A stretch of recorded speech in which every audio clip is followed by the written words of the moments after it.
यदि आप कर्ज में डूबे हुए हैं और आर्थिक तंगी से परेशान हैं, तो आपको सूर्य देव के इस महामंत्र का जाप अवश्य करना चाहिए। यह मंत्र बहुत ही शक्तिशाली और प्रभावशाली मंत्र है। इस मंत्र के नियमित 108 बार जाप करने मात्र से ही कर्ज में शीघ्र ही मुक्ति मिलती है, धन और संपत्ति में वृद्धि होती है, घर परिवार में सौभाग्य और शांति बनी रहती है। इस मंत्र से आप कर्ज मुक्त हो जाओगे, धन वृद्धि आपके जीवन में होने लगेगी। सूर्य भगवान बहुत ही दयालु हैं, वह अपने भक्तों की मनोकामनाओं को पूरी करते हैं। इस महामंत्र के नियमित 108 बार जाप करने से आपकी सभी मनोकामनाएं पूरी हो जाएंगी और आपके जीवन में धन की कोई भी कमी नहीं रहेगी। आप अपने जीवन में उन्नति प्राप्त करेंगे, आपको हमेशा सफलता ही प्राप्त होगी। इसलिए प्यारे भक्तों, इस मंत्र को साधारण समझने की गलती बिल्कुल भी ना करें। यह मंत्र बहुत ही प्रभावशाली मंत्र है। इस मंत्र का प्रभाव तुरंत ही दिखाई देने लगता है। अगर आप सच्ची श्रद्धा के साथ इस मंत्र का नियमित 108 बार जाप करेंगे तो आपका जीवन खुशियों से भर जाएगा और आपके जीवन में कभी भी धन की कमी नहीं आएगी। इसलिए प्यारे भक्तों, इस मंत्र का नियमित 108 बार जाप करें और पूरी श्रद्धा के साथ करें। अगर आप सूर्य देव का आशीर्वाद प्राप्त करना चाहते हैं तो इस वीडियो को लाइक और चैनल को सब्सक्राइब जरूर कर दीजिए और कमेंट बॉक्स में जय सूर्य देव अवश्य लिख दीजिए। तो चलिए भक्तों, मंत्र का जाप करना प्रारंभ करते हैं। ओम ह्रीं श्रीं सूर्याय सहस्र तेजसे महाधन प्रदायकाय नमः। ओम ह्रीं श्रीं सूर्याय सहस्र तेजसे महाधन प्रदायकाय नमः।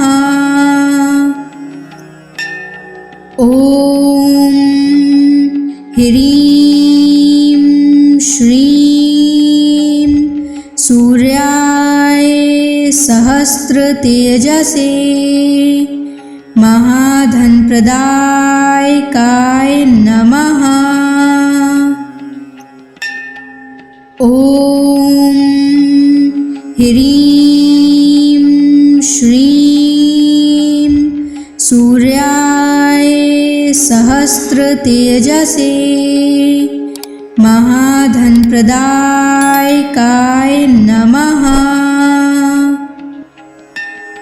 ओम ह्रीं श्रीं सूर्याय सहस्र तेजसे महाधन प्रदायकाय नमः। ओम ह्रीं श्रीं सूर्याय सहस्र तेजसे महाधन प्रदायकाय नमः। ओम ह्रीं श्रीं सूर्याय सहस्र तेजसे महाधन प्रदायकाय नमः। ओम ह्रीं श्रीं सूर्याय सहस्र तेजसे महाधन प्रदायकाय नमः। ओम ह्रीं श्रीं सूर्याय सहस्र तेजसे महाधन प्रदायकाय नमः। ओम ह्रीं श्रीं सूर्याय सहस्र तेजसे महाधनप्रदायकाय नमः। ॐ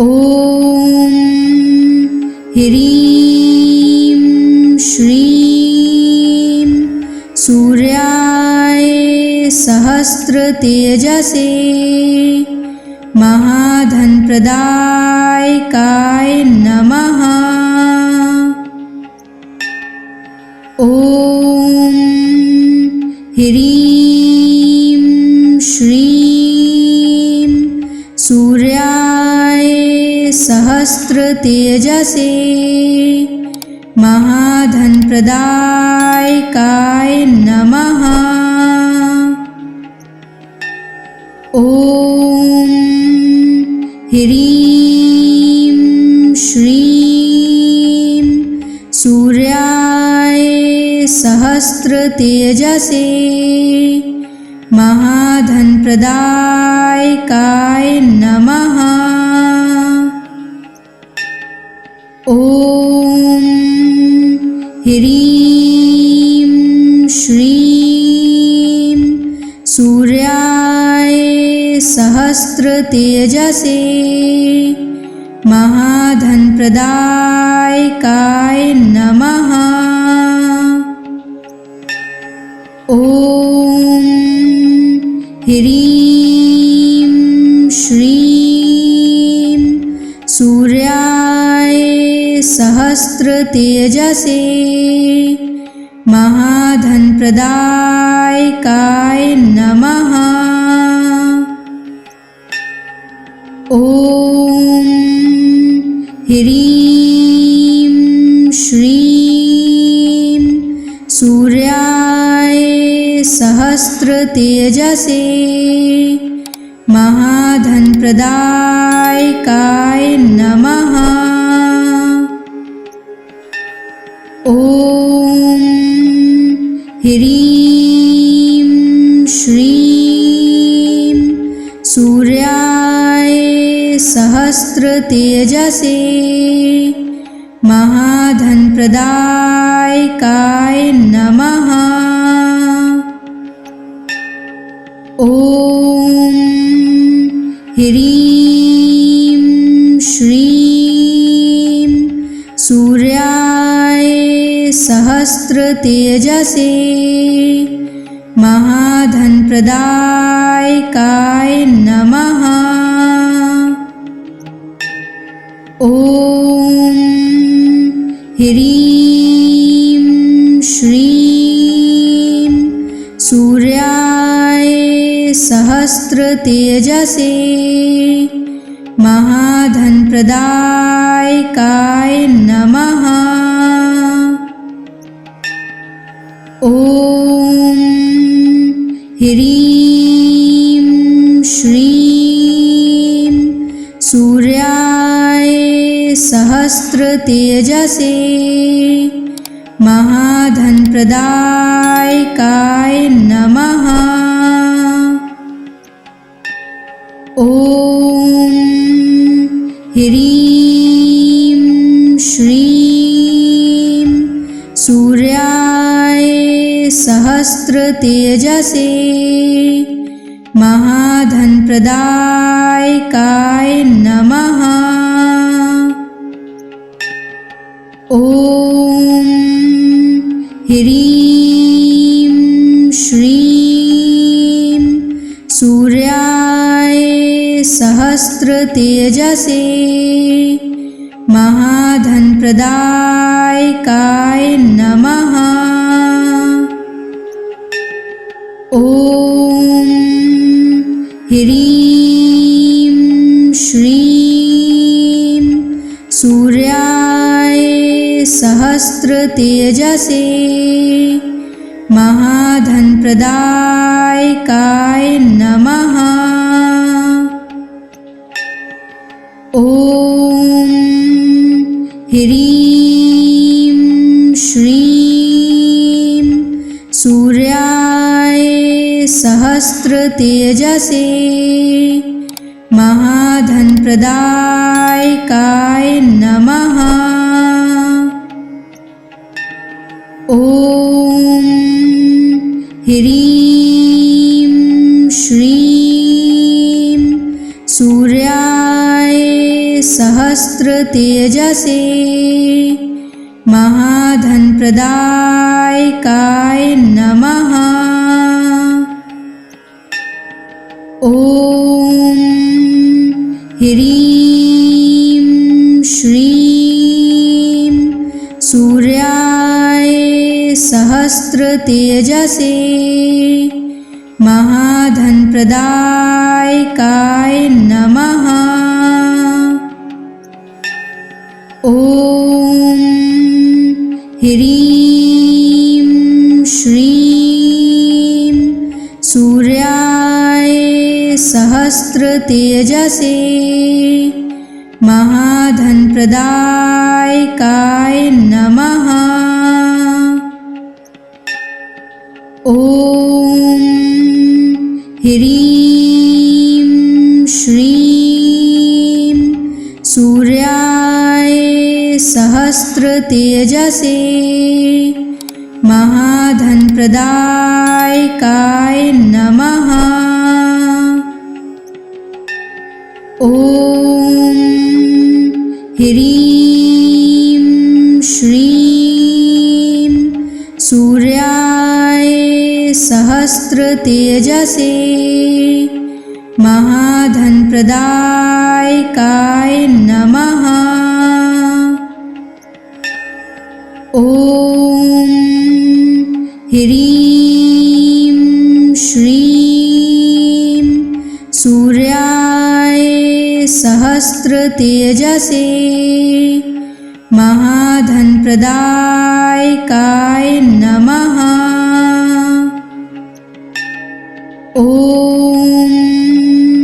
ह्रीं श्रीं सूर्याय सहस्रतेजसे महाधनप्रदायकाय नमः। ॐ ह्रीं श्रीं सूर्याय सहस्रतेजसे महाधनप्रदायकाय नमः। ॐ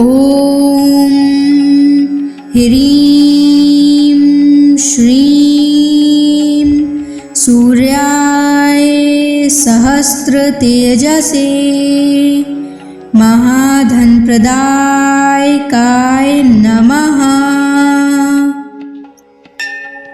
ॐ ह्रीं श्रीं सूर्याय सहस्रतेजसे महाधनप्रदायकाय नमः। ॐ ह्रीं श्रीं सूर्याय सहस्रतेजसे महाधनप्रदायकाय नमः। ॐ ह्रीं श्रीं सूर्याय सहस्रतेजसे महाधनप्रदायकाय नमः। ॐ ह्रीं श्रीं सूर्याय सहस्रतेजसे महाधनप्रदायकाय नमः। ॐ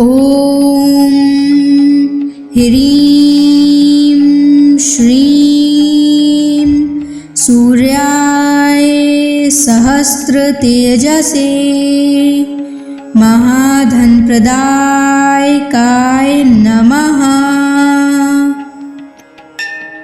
ॐ ह्रीं श्रीं सूर्याय सहस्त्रतेजसे महाधनप्रदायकाय नमः। ॐ ह्रीं श्रीं सूर्याय सहस्त्रतेजसे महाधनप्रदायकाय नमः। ॐ ह्रीं श्रीं सूर्याय सहस्त्रतेजसे महाधनप्रदायकाय नमः। ॐ ह्रीं श्रीं सूर्याय सहस्त्रतेजसे महाधनप्रदायकाय नमः। ॐ ह्रीं श्रीं सूर्याय सहस्त्रतेजसे महाधनप्रदायकाय नमः। ॐ ह्रीं श्रीं सूर्याय सहस्त्रतेजसे महाधनप्रदायकाय नमः। ॐ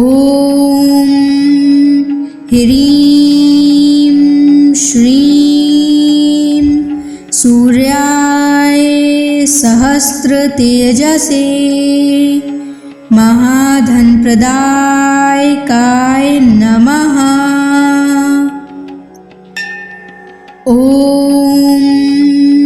ह्रीं श्रीं सूर्याय सहस्त्रतेजसे महाधनप्रदायकाय नमः। ॐ ह्रीं श्रीं सूर्याय सहस्त्रतेजसे महाधनप्रदायकाय नमः। ॐ ह्रीं श्रीं सूर्याय सहस्त्रतेजसे महाधनप्रदायकाय नमः। ॐ ह्रीं श्रीं सूर्याय सहस्त्रतेजसे महाधनप्रदायकाय नमः। ॐ ह्रीं श्रीं सूर्याय सहस्त्रतेजसे महाधनप्रदायकाय नमः। ॐ ह्रीं श्रीं सूर्याय सहस्त्रतेजसे महाधनप्रदायकाय नमः। ॐ ह्रीं श्रीं सूर्याय सहस्त्रतेजसे महाधनप्रदायकाय नमः। ॐ ह्रीं श्रीं सूर्याय सहस्त्रतेजसे महाधनप्रदायकाय नमः।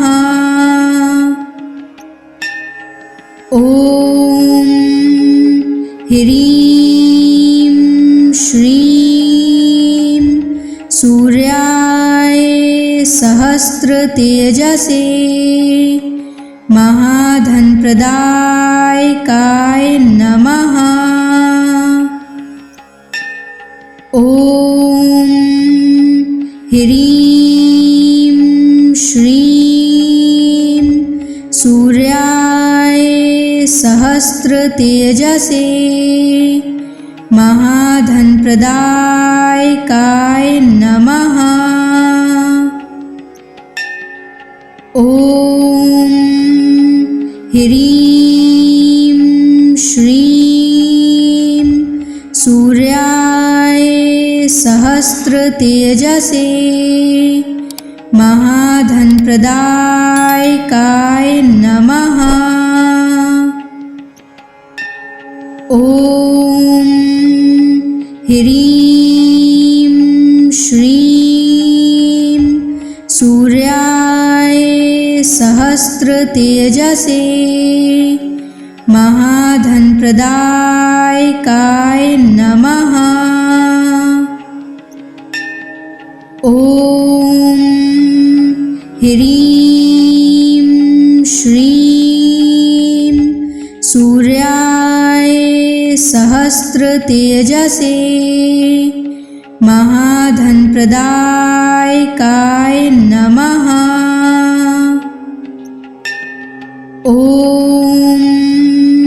ह्रीं श्रीं सूर्याय सहस्रतेजसे महाधनप्रदायकाय नमः।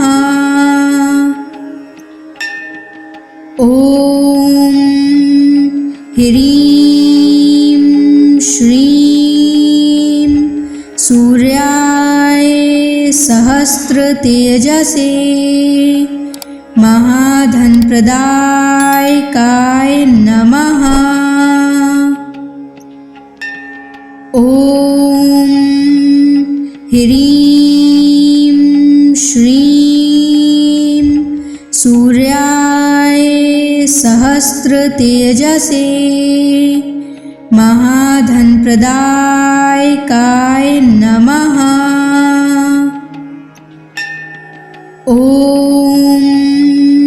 ह्रीं श्रीं सूर्याय सहस्रतेजसे महाधनप्रदायकाय नमः। ॐ ह्रीं श्रीं सूर्याय सहस्रतेजसे महाधनप्रदायकाय नमः। ॐ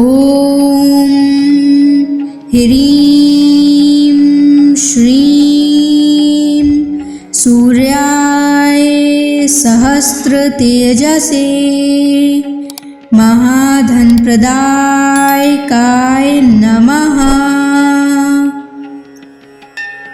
ॐ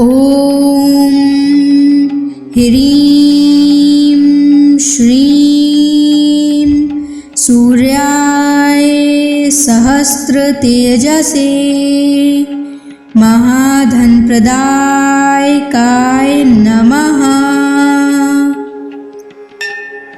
ॐ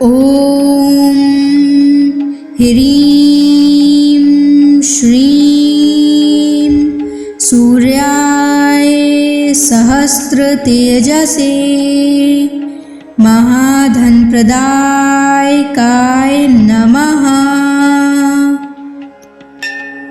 ॐ ह्रीं श्रीं सूर्याय सहस्रतेजसे महाधनप्रदायकाय नमः। ॐ ह्रीं श्रीं सूर्याय सहस्रतेजसे महाधनप्रदायकाय नमः। ॐ ह्रीं श्रीं सूर्याय सहस्रतेजसे महाधनप्रदायकाय नमः। ॐ ह्रीं श्रीं सूर्याय सहस्रतेजसे महाधनप्रदायकाय नमः। ॐ ह्रीं श्रीं सूर्याय सहस्रतेजसे महाधनप्रदायकाय नमः। ॐ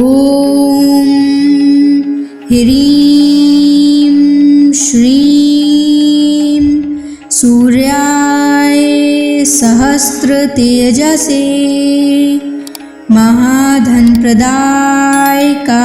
नमः। ॐ ह्रीं श्रीं सूर्याय सहस्रतेजसे महाधनप्रदायकाय नमः। ॐ ह्रीं श्रीं सूर्याय सहस्रतेजसे महाधनप्रदायकाय नमः। ॐ ह्रीं श्रीं सूर्याय सहस्रतेजसे महाधनप्रदायकाय नमः। ॐ ह्रीं श्रीं सूर्याय सहस्रतेजसे महाधनप्रदायकाय नमः। ॐ ह्रीं श्रीं सूर्याय सहस्रतेजसे महाधनप्रदायकाय नमः। ॐ ह्रीं श्रीं सूर्याय सहस्रतेजसे महाधनप्रदायकाय नमः। ॐ ह्रीं श्रीं सूर्याय सहस्रतेजसे महाधनप्रदायकाय नमः। ॐ ह्रीं श्रीं सूर्याय सहस्रतेजसे महाधनप्रदायकाय नमः। ॐ ह्रीं श्रीं सूर्याय सहस्रतेजसे महाधनप्रदायकाय नमः। ॐ ह्रीं श्रीं सूर्याय सहस्रतेजसे महाधनप्रदायकाय नमः। ॐ ह्रीं श्रीं सूर्याय सहस्रतेजसे महाधनप्रदायकाय नमः। ॐ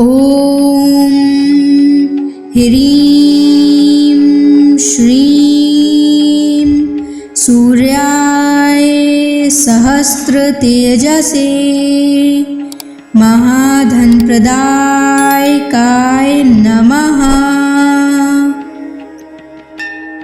ॐ ह्रीं श्रीं सूर्याय सहस्रतेजसे महाधनप्रदायकाय नमः। ॐ ह्रीं श्रीं सूर्याय सहस्रतेजसे महाधनप्रदायकाय नमः। ॐ ह्रीं श्रीं सूर्याय सहस्रतेजसे महाधनप्रदायकाय नमः। ॐ ह्रीं श्रीं सूर्याय सहस्रतेजसे महाधनप्रदायकाय नमः। ॐ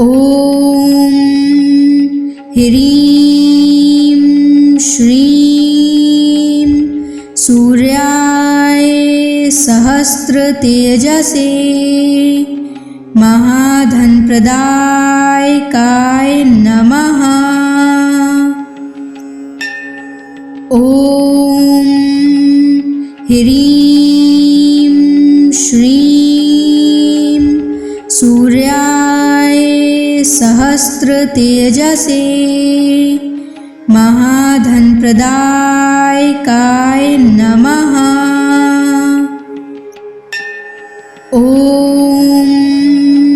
ह्रीं श्रीं सूर्याय सहस्रतेजसे महाधनप्रदायकाय नमः। ॐ ह्रीं श्रीं सूर्याय सहस्रतेजसे महाधनप्रदायकाय नमः। ॐ ह्रीं श्रीं सूर्याय सहस्रतेजसे महाधनप्रदायकाय नमः। ॐ ह्रीं श्रीं सूर्याय सहस्रतेजसे महाधनप्रदायकाय नमः। ॐ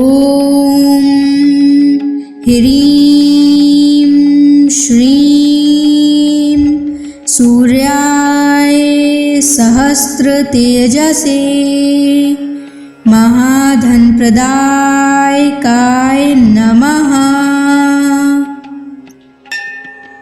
ॐ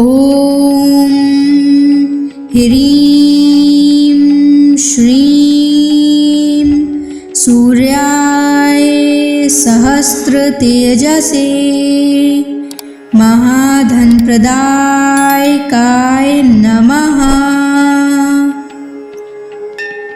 ॐ ह्रीं श्रीं सूर्याय सहस्रतेजसे महाधनप्रदायकाय नमः। ॐ ह्रीं श्रीं सूर्याय सहस्रतेजसे महाधनप्रदायकाय नमः। ॐ ह्रीं श्रीं सूर्याय सहस्रतेजसे महाधनप्रदायकाय नमः। ॐ ह्रीं श्रीं सूर्याय सहस्रतेजसे महाधनप्रदायकाय नमः।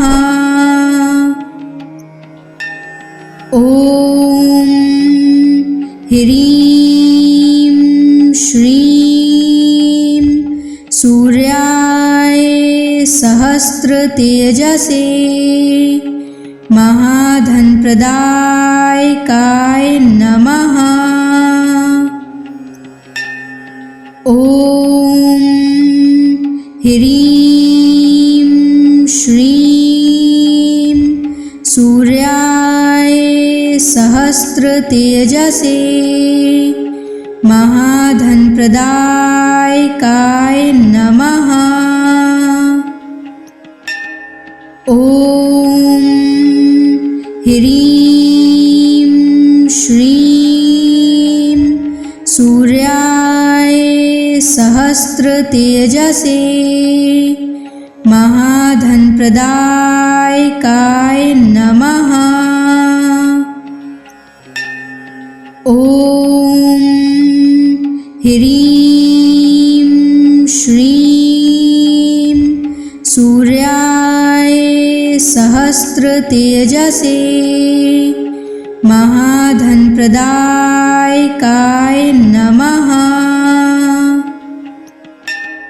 ॐ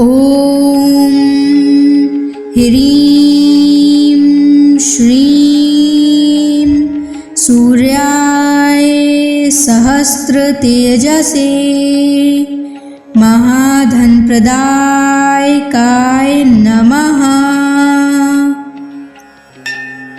ॐ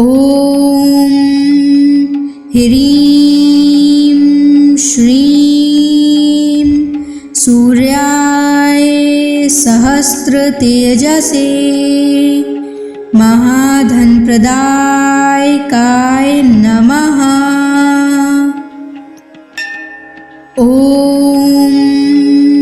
ह्रीं श्रीं सूर्याय सहस्रतेजसे महाधनप्रदायकाय नमः। ॐ ह्रीं श्रीं सूर्याय सहस्रतेजसे महाधनप्रदायकाय नमः। ॐ